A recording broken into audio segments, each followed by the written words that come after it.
Hey guys, I'm Matt Stewart, and of course, you're watching another episode of DIY Bass Fishing.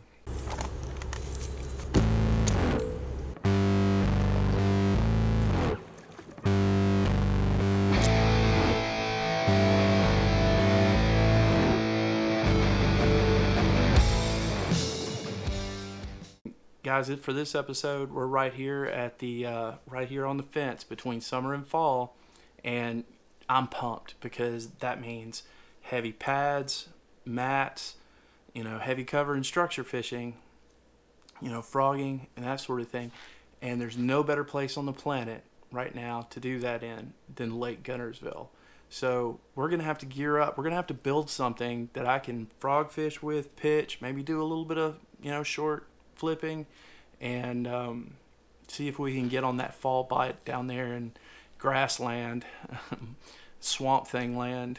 I mean, guys, if you've never been to Lake Guntersville during the fall, go. It is one of the most beautiful places on planet Earth. You've got all those lilies that are floated up to the top, all those grass mats. It's like a whole nother planet. It's like what Mars, I guess, would look like if it had, heavy grass lakes or something. But anyway, it's really cool, and it's even cooler to go out there at night and frog fish at night. So if you ever get a chance to do that, definitely do it. It's really cool. You've never been on a more serene place than Lake Guntersville in the fall when the grass mats are up. So it's really cool. You should try it. But I just got my order in from Mudhole, and we're going to put us together a heavy power, multi-use Lake Guntersville fall rod. But I think it's really important that pretty much everything that I'm building rod-wise that you're going to see on my channel is basically going to be kind of oriented towards kayak fishing. So I'm going to want shorter lengths because I'm closer to the water.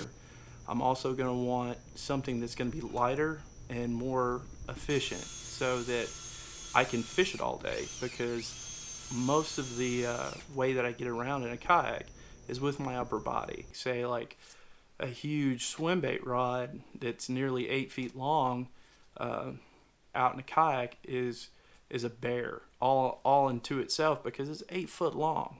I don't have 20 foot of Ranger to work around this rod. So if I'm going to want to maximize the amount of casts that I could make, I don't want it to wear me out any more than what I am. So I want my rods to be efficient. I need them to work correctly out of a kayak.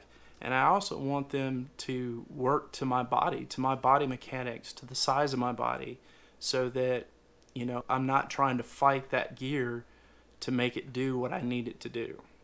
So that's another great thing about building some of your own custom rods, because there's only one or two custom rod companies out there that actually cater to kayak anglers. And I promise you that none of them actually build that rod to you. There's a reason why some of the best trap shooting guns in the world are actually custom fitted and custom built specifically for you, for your body mechanics. So custom fitting that rod to you is just taking your fishing game to that next level. And you don't have to necessarily build it just to you, but until you get your feet under you, what direction you're wanting to go and what works best for you, you can actually just build it to the specifications that Mudhole or MHX or Fuji or whoever has for that rod or that type rod. But for me, I'm going to custom fit and custom build my rod to fish to the best efficiency for me. What is up, guys? We are here. We have arrived, and we are at, of course, Lake Guntersville. And we're at the back of, I guess this is Goose Pond, back of the creek. Got a little everything in this one little area. So I think I kind of played that right. And we're going to be trying out the new rod I built. So we've got the MHX MB874, which is a 7.3 heavy, fast. We'll see how it goes.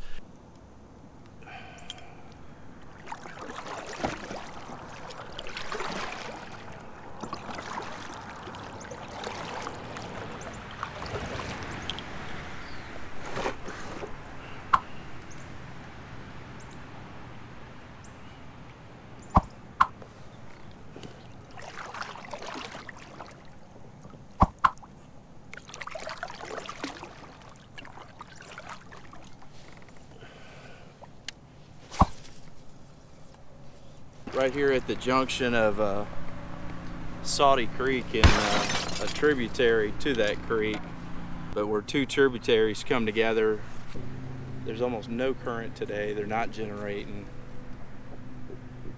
So I'm moving further and further up the creeks looking for current. And right here at this junction where this creek intersects with this bank and then moves down towards the river is a good place to start, because this is where two currents are going to combine, and it's kind of like the dead end or the cross point of a conveyor of food for these foraging bass.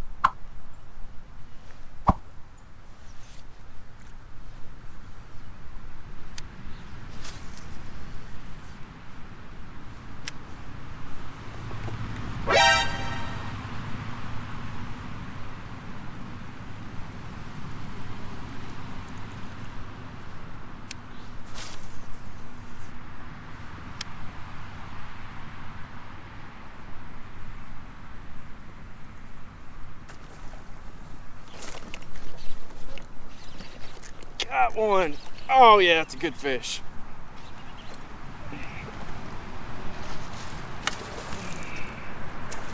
That's a damn good fish. Woo!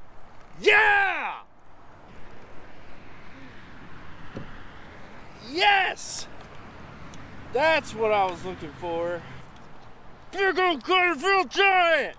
Yeah!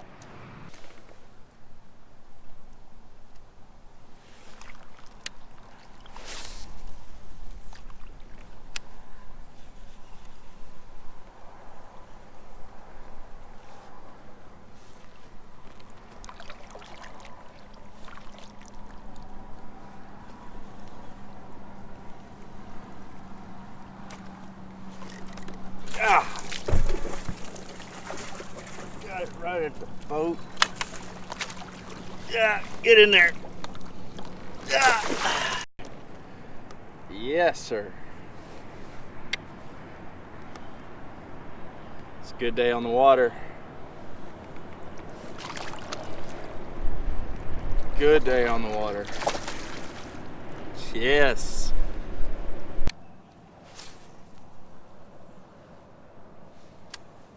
Ooh, that looks.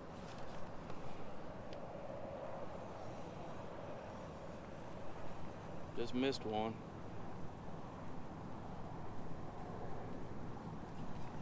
Busted the lily pad that I was on. See if we can get him to do it again.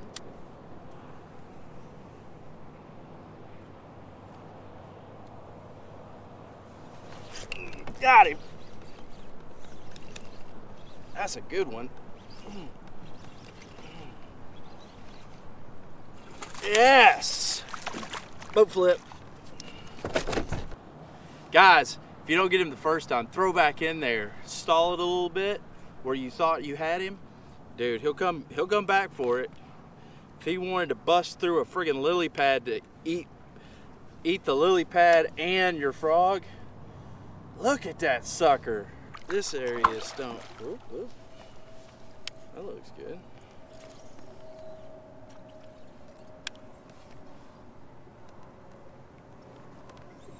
What was that? Whatever that was, it looked good. Got it. He wanted it. Oh yeah, that wasn't a carp. Oh man. He's in a lily. He is wrapped up in a lily.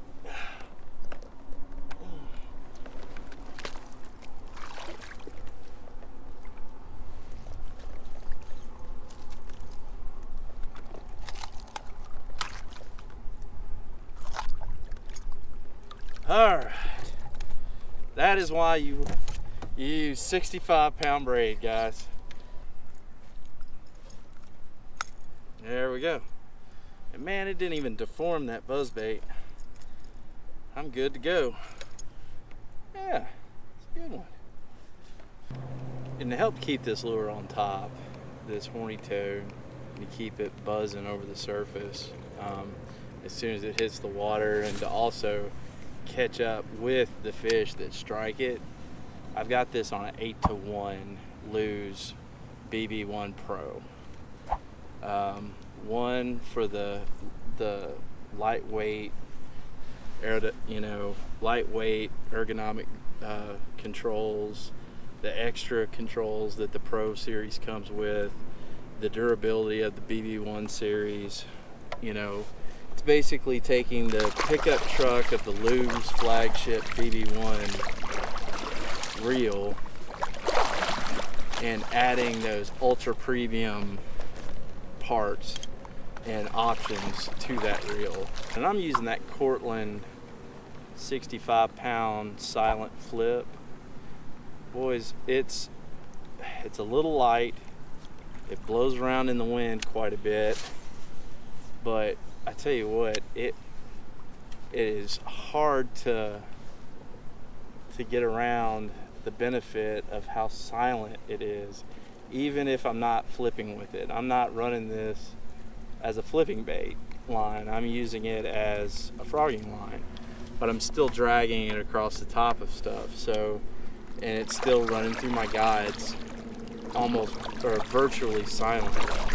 So it's almost like, it's not even there. It's even quieter than the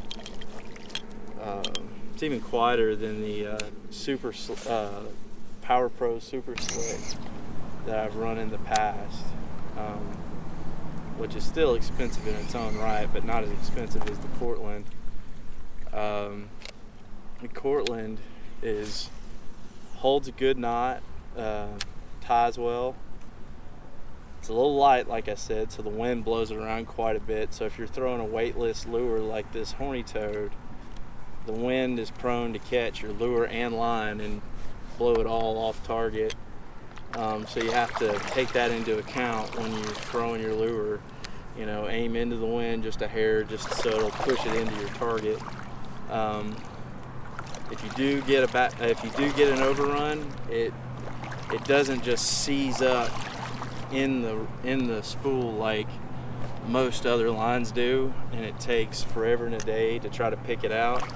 It comes out really smoothly, but when you strip that line out of your spool to try to peel out that overrun, strip it straight to water. Don't just pile it up in your lap or throw it out willy-nilly.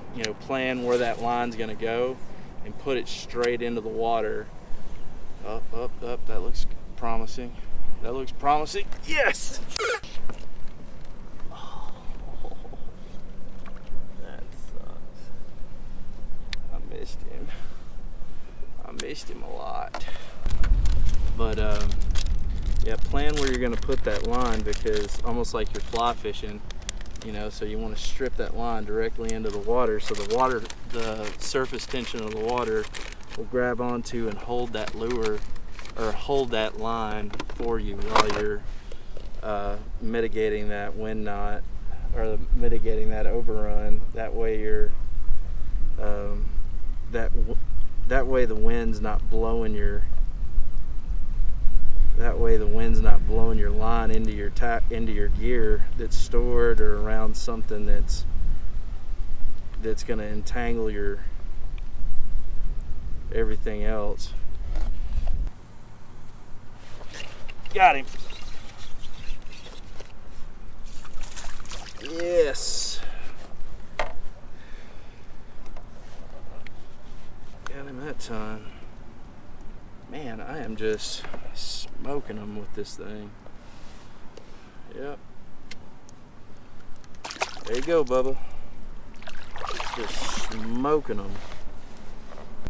When you're casting at these targets that stand out to you in these lily fields or on these grass mats, when you cast to it, keep an eye out, keep your eyes peeled in your peripherals for water shear or lilies that suddenly bob when your lure lands or while you're retrieving. because that can signify a bass taking a fight or flight response to that disruption in its environment. And it's either one, turning towards and running, it's either running to your lure or running away from your lure, or it's just turning to face it, whatever it thinks it is, and it'll so that it can address whatever the potential food source threat, whatever it is. And so it's like a basketball player taking a ready, or a football player taking like a ready stance, or moment when you see that, because that swirl could be him turning and kicking hard to pursue your lure. Like if he doesn't pursue and you don't get hit on your retrieve, you know, keep that position in mind so that you can make a follow-up cast to that swirl, or to that lily that just bobbed, and you can potentially get that bass to strike if you encroach on his position and get a nice reaction bite out of him. They can, like that one, he tried to eat the whole lily pad that my frog was on. He was just like, I want him. Yeah, I get the longest distance out of that retrieve as possible, so that it's not. Yep, that's a good fish. That's a decent fish. That's a real good fish. Excellent. Whoa! Come back here.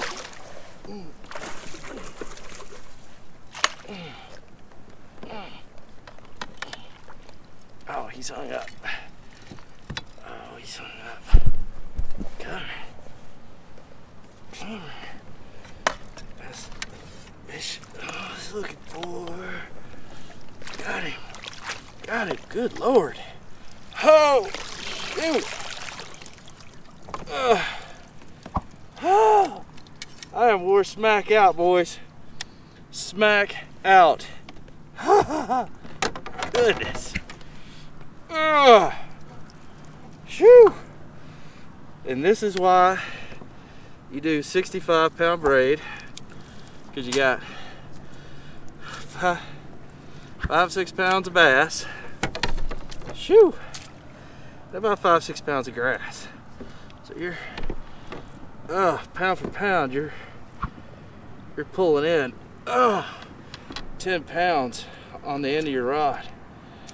Look at that.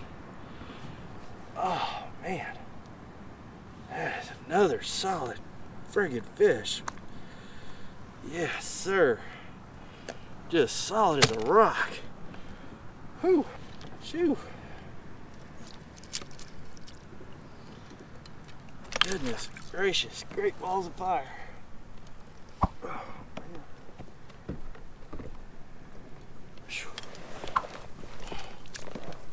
Love it, I love it, I love it.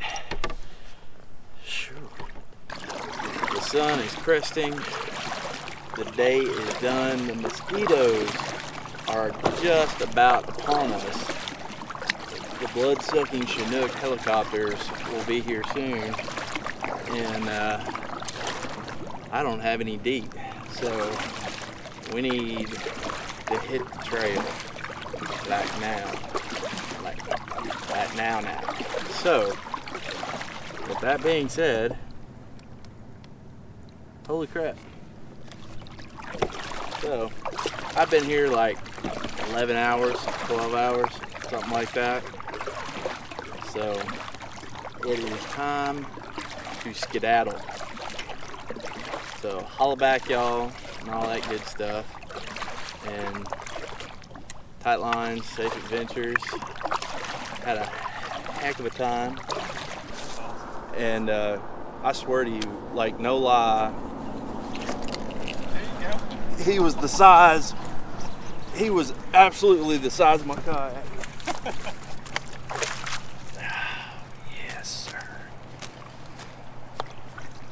It's always good to see it right in front of your face, isn't it? Sorry guys, had to do it.